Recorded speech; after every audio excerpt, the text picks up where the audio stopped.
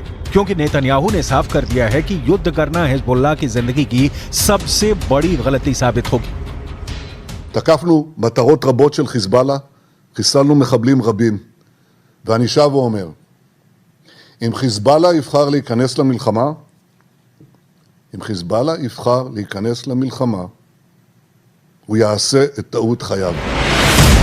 देखा जाए तो हिजबुल्लाह वो संगठन है जिसे ईरान से पूरी मदद मिलती है और ईरान हिजबुल्लाह को इजरायल के खिलाफ एक बड़े हथियार के तौर पर इस्तेमाल भी करता आया है।